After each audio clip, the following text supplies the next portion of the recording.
Você acredita que o futebol tem ficado mais chato nos últimos anos? Você se incomoda por esse jogo mais compacto, sem muito espaço, sem muitos dribles? Ou por que 90% dos times usam o famoso 3-2-5 hoje?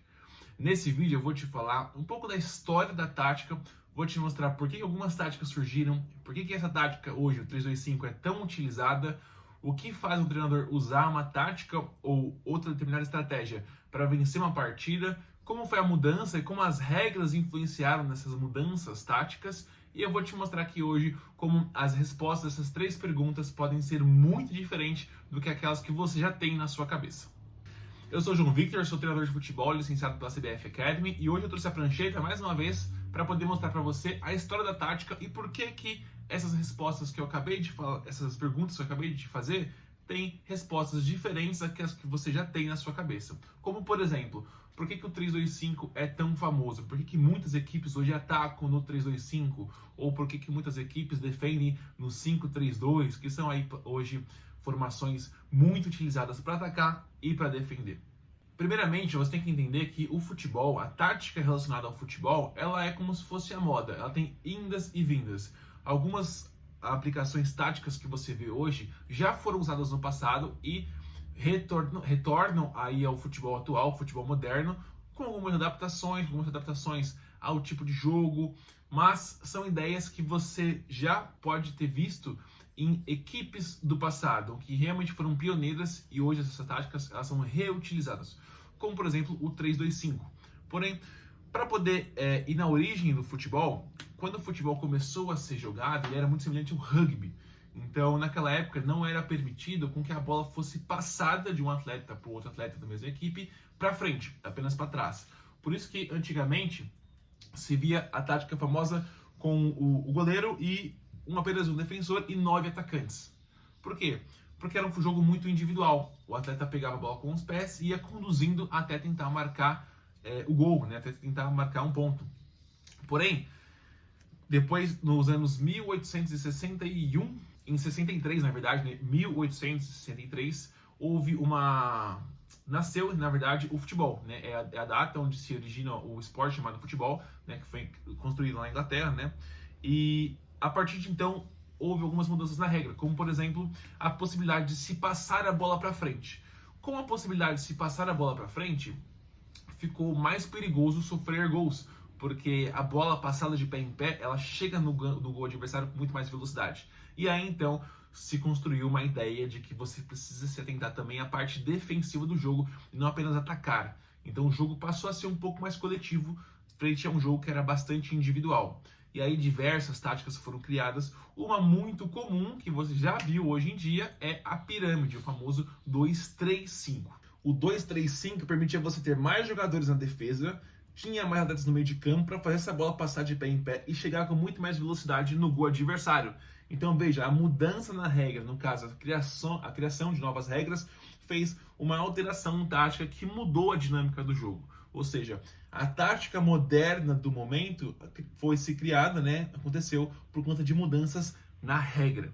Uma outra tática que fez muito sucesso ao longo dos anos foi o 3-5-2, né? Muito conhecida, por exemplo, na Itália, o famoso catenaccio, que era uma tática que ela buscava atacar os espaços deixados pela equipe adversária, então era uma tática um pouco mais defensiva, onde se formava uma linha de 5 na defesa, daí tal do termo catenaccio. Porém, esse tipo de jogo também criou uma tática muito famosa, que é o líbero, que é o zagueiro que fica na sobra, né? Muitas vezes contra equipes que jogavam num 4-4-2, como por exemplo a Inglaterra dos anos 60, um 4-4-2, 3 zagueiros já se criava uma superioridade, onde cada zagueiro marcava um atacante e havia um líbero, que era o jogador livre, que ele ficava na sobra, na marcação, ou podia subir ao ataque também.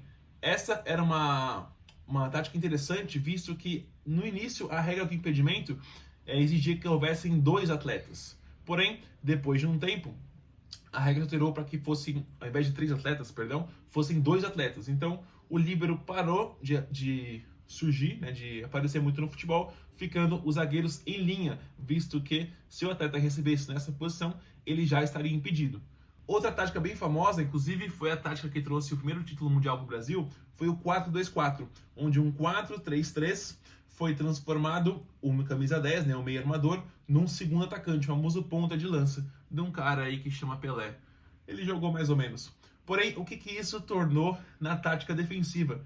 3 defensores não eram mais suficientes para defender 4 jogadores de ataque. E aí que criou mais um jogador na defesa, que eles chamam até hoje, né, o quarto zagueiro, para você pelo menos nivelar ali a quantidade de defensores contra a quantidade de jogadores que estão atacando naquele momento. E são exatamente essas mudanças táticas que foram construídas horas pela regra ou ora por determinada forma que diversas equipes atacavam ou se defendiam, que foi se criando alternativas, antídotos contra alguns padrões. Por exemplo, ficou muito famosa a saída lavoupiana, a famosa saída de 3. E por que é tão usado a saída de 3? Porque muitos times se defendem no 4-4-2. É um padrão de defesa muito comum hoje em dia. Então, ter 3 defensores na primeira fase de construção já cria vantagem, já cria uma superioridade numérica.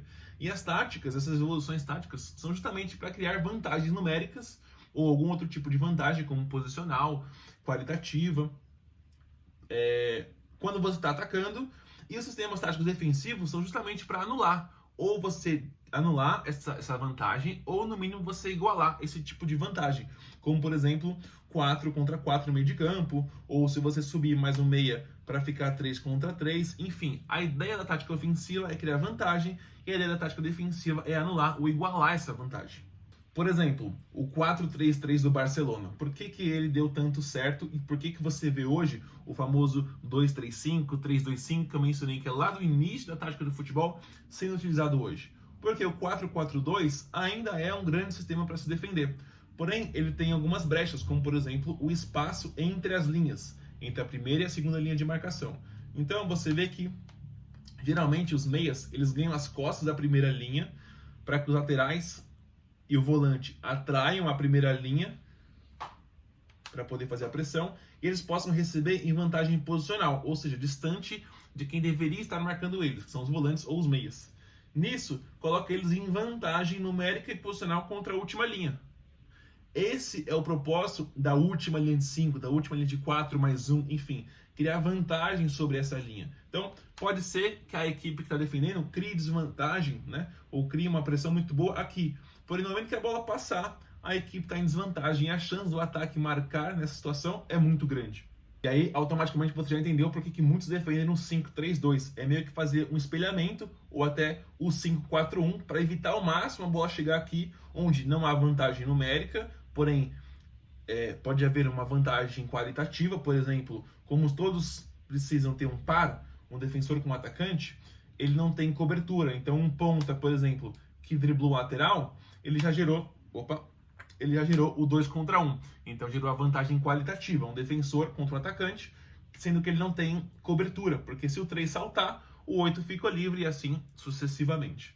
Ou seja, o ataque criando vantagem. Então é por isso que hoje muitas equipes defendem com linha de 5, para tentar igualar pelo menos, ou criar algum tipo de vantagem contra um ataque que ataca com 5 jogadores. E aí eu posso citar aqui outros tipos de mudança que ocorreram por conta da regra. Por exemplo, em 92, após a Eurocopa, foi proibido o goleiro pegar a bola com a mão após um recuo do seu próprio time. Então, o que isso gerou?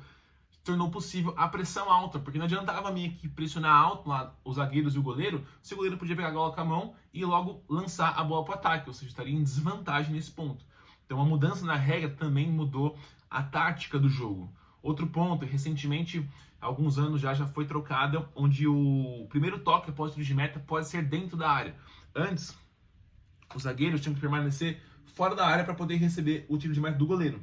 Hoje não, eles podem receber dentro. Então, facilita ter uma construção aqui, atrair o time adversário para se ganhar as costas, ou atrair a primeira linha de marcação e gerar esse espaço aqui no centro, ou seja, a regra mudando a tática, mudando como o jogo funciona.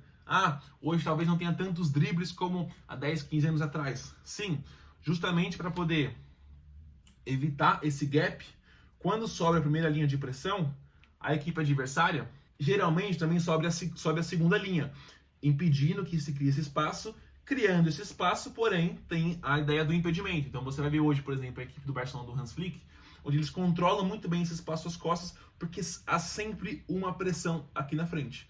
Mas, por exemplo, a equipe que gera esse espaço, se ela der liberdade na origem da jogada, para esse jogador aqui fazer um lançamento, sim, esse espaço vai ser vulnerável, porque nenhuma tática ela é 100% imbatível, sempre há pontos fortes e fracos. Mas o que eu quero deixar aqui nesse vídeo é que todas essas perguntas que eu deixei para você no começo do vídeo, elas são respondidas através dessa transformação, dessa metamorfose que houve na tática do futebol, na estratégia de jogo, ora pelas dinâmicas que eram padrões na época, ora por mudanças na regra que foi transformando o jogo, deixando ele muito mais globalizado, como a gente vê hoje, onde as culturas não são muito frequentes, né?